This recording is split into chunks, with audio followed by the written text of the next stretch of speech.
Bonjour, il m'a été demandé d'intervenir sur les problèmes liés à l'entrepreneuriat. Il est vrai que nous, il y a plusieurs problèmes, mais nous avons épinglé quatre principalement.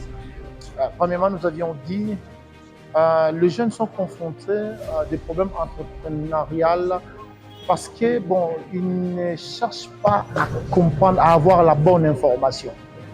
Donc, le premier élément, il faut chercher à avoir une bonne information dans le domaine où vous évoluez. Deuxième élément, il faut connaître votre environnement financier.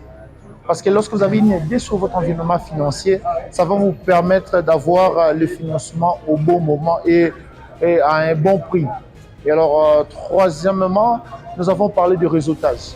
Il est important de développer votre réseau pour ne pas manquer les opportunités qui se présentent devant vous. Et en dernier lieu, nous avions dit il est important d'avoir une idée réelle sur le besoin de votre communauté, votre population cible, bien entendu. Et alors, c'est ce qui avait fait l'objet d'échange de notre participation. Merci beaucoup.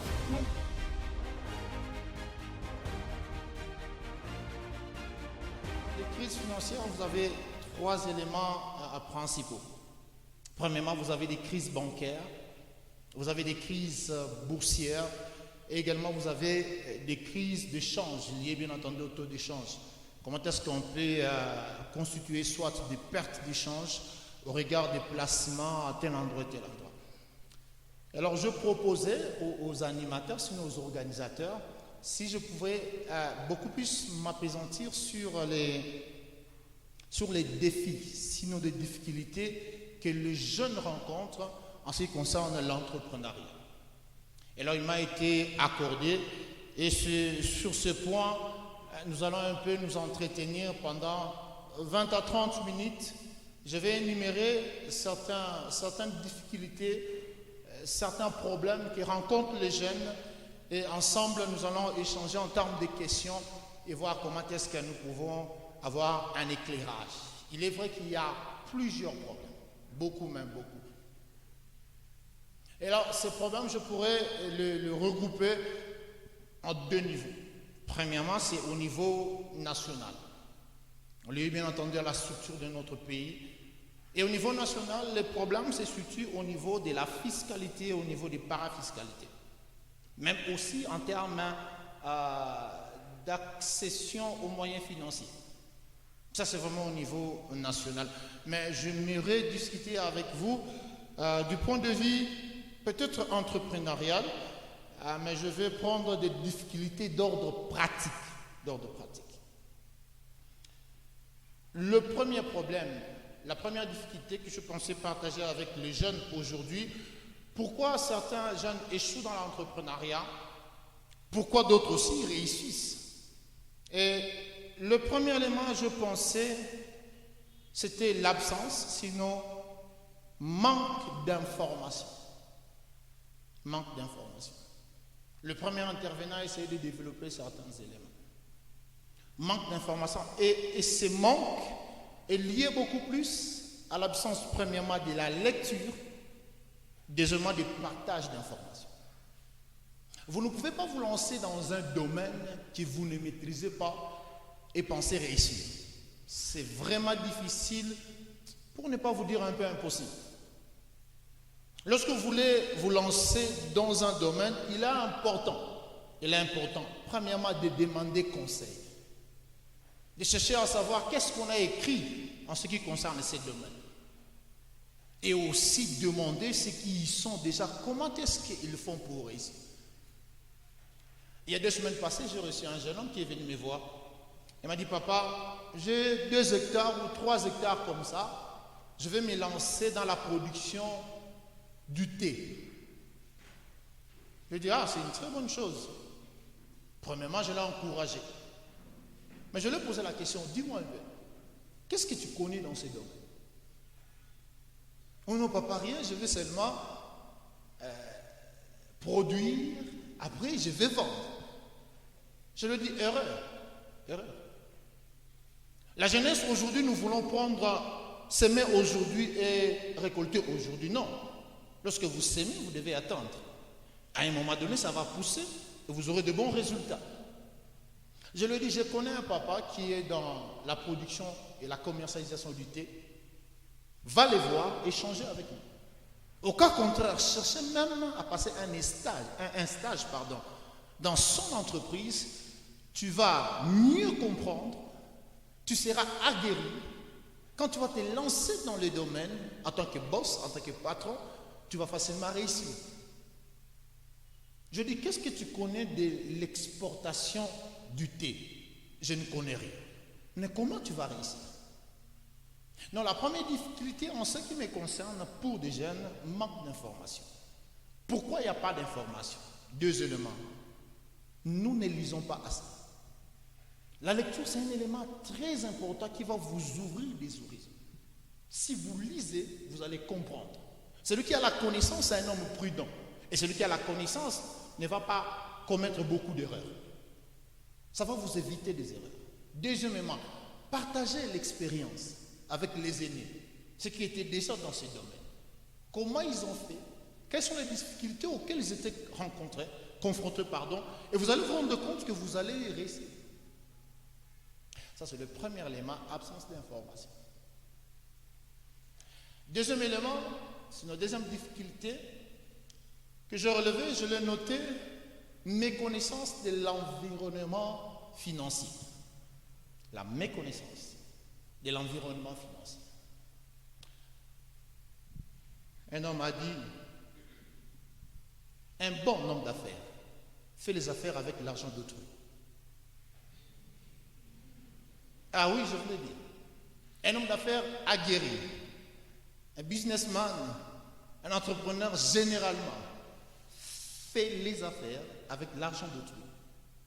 Je sais que si j'achetais telle marchandise à 100 000 $, je sais déjà mon client, je peux avoir à peu près combien? 50 000 $ de marge bénéficiaire.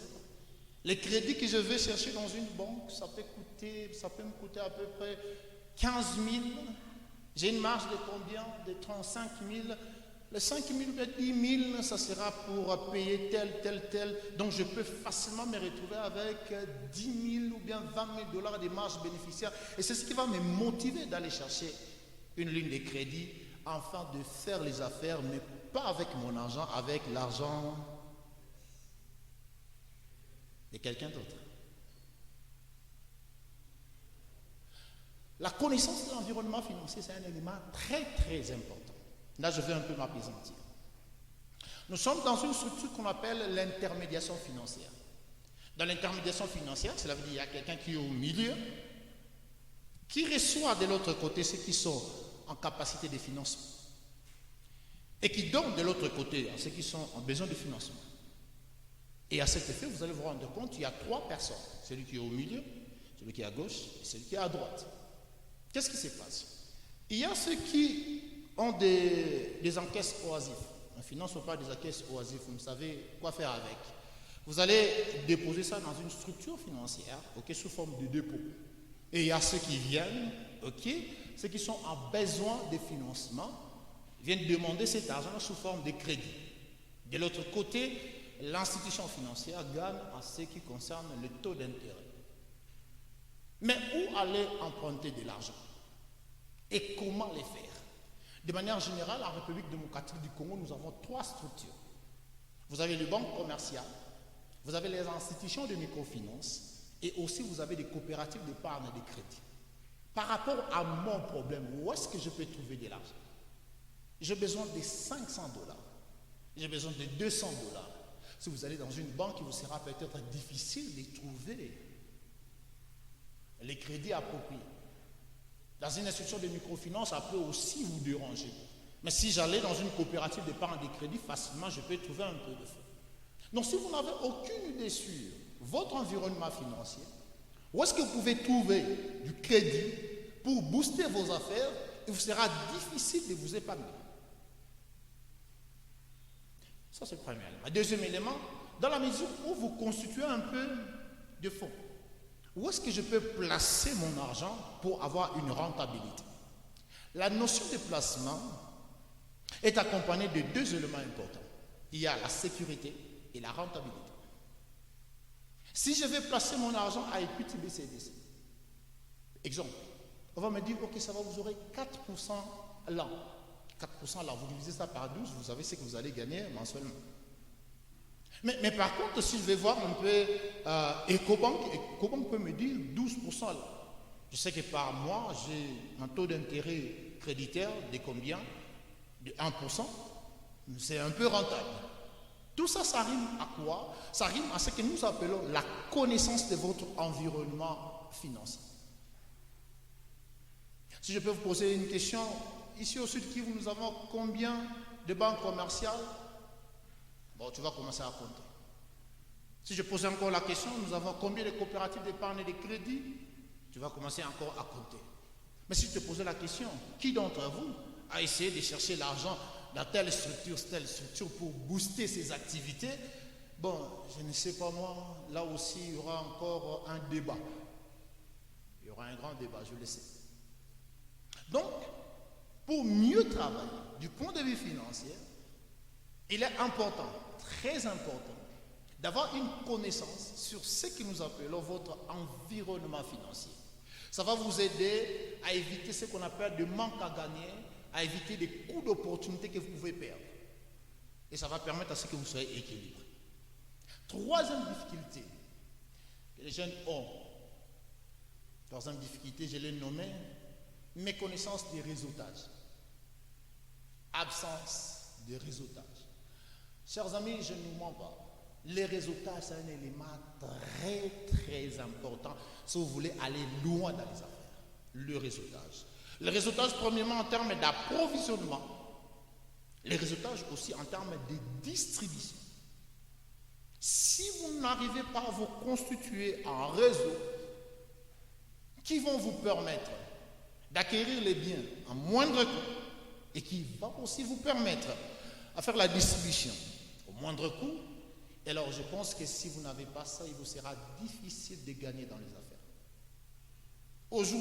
Aujourd'hui, c'est possible d'éviter un peu les déplacements, d'aller en Chine.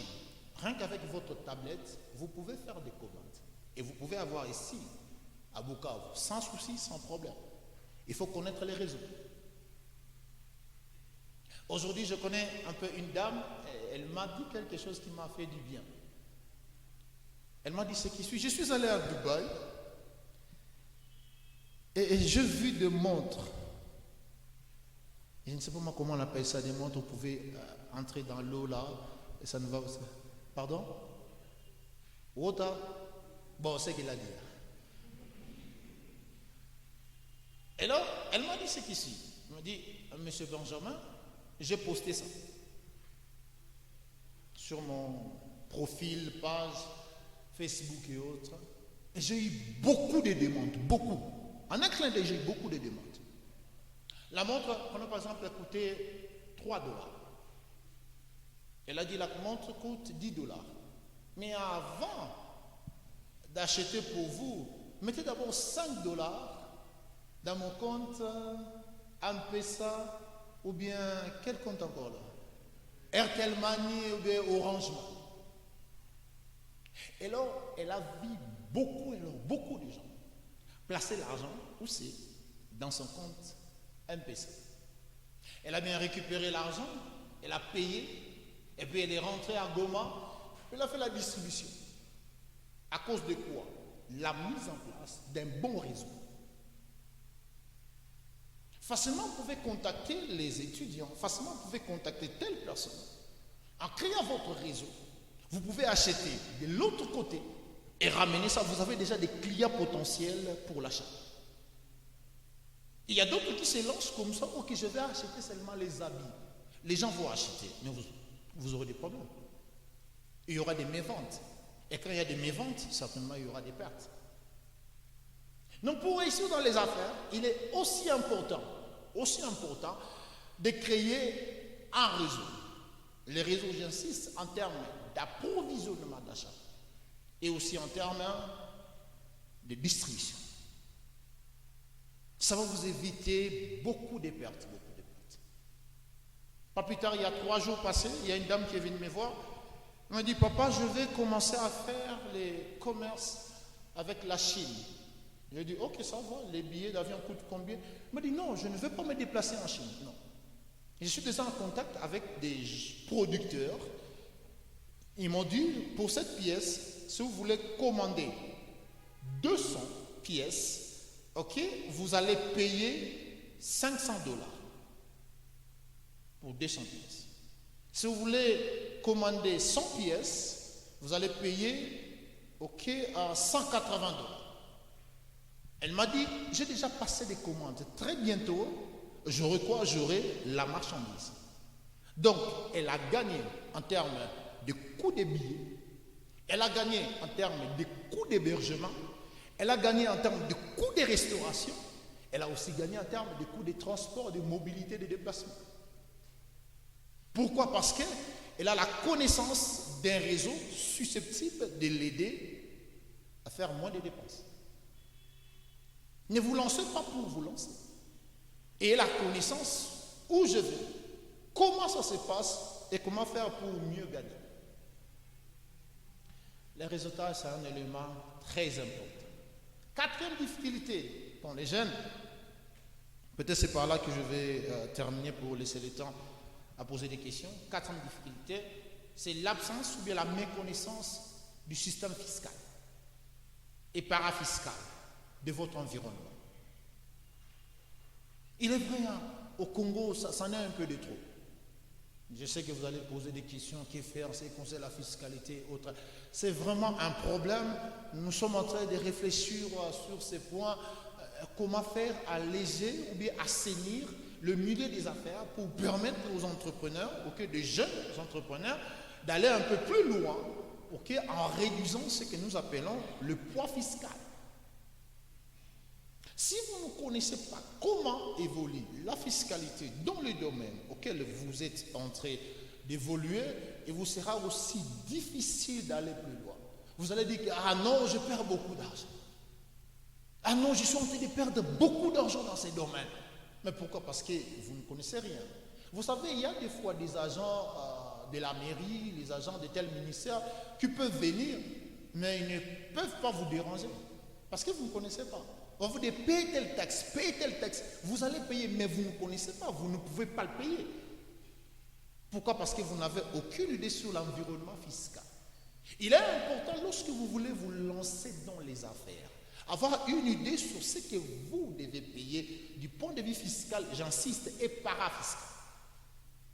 Des notions très très importantes à prendre en considération du point de vue fiscal et du point de vue parafiscal. Lorsque vous avez une idée sur tous ces éléments, je pense que vous pouvez réussir. Vous allez évoluer avec moins de difficultés. Laissez-moi d'ajouter un dernier élément. Une difficulté que je constatais d'ailleurs, le premier intervenant en a parlé, lorsque vous n'avez pas bien cerné le besoin réel de votre environnement. Le besoin réel de votre environnement. Ce n'est pas parce que tout le monde va en Chine, toi aussi tu dois aller en Chine. Ce n'est pas parce que tout le monde vend des cahiers, toi aussi tu dois vendre les cahiers. Ce n'est pas parce que tout le monde est en train de vendre des câbles, toi aussi tu dois vendre les câbles. Et cela demande à ce qu'il y ait une étude minutieuse de l'environnement. Quel est le besoin réel de la consommation dans la ville de Bukavu, dans la commune d'Ibanda, dans la commune de Bagira et Kadouki? Quel est le besoin réel? Comment faire pour avoir un peu d'argent? Est-ce que nous n'avons pas des personnes qui peuvent dire, ok, ça va, lorsque nous regardons notre marché de Niawera, il y a un problème. Comment faire pour arranger? Et après cela, les gens qui vont commencer à louer des tables, moi, au retour, je peux facilement me retrouver. Quel est le réel besoin? Lorsque vous arrivez à déterminer le réel besoin et que vous y êtes lancé, je pense que non, la réussite sera au rendez-vous. Au cas contraire, si vous voulez faire comme tout le monde, amener ce que tout le monde apporte, je pense que ça sera un peu très difficile pour nous de réussir. C'est un peu ça, chers jeunes, ce que je pensais à partager avec vous pour dans 10-15 minutes comme ça. Et alors, nous allons nous livrer dans une série des questions et réponses. Je ne sais pas moi qu'est-ce que les organisateurs ont prévu. Et alors, j'ai dit et je vous remercie. C'est bon.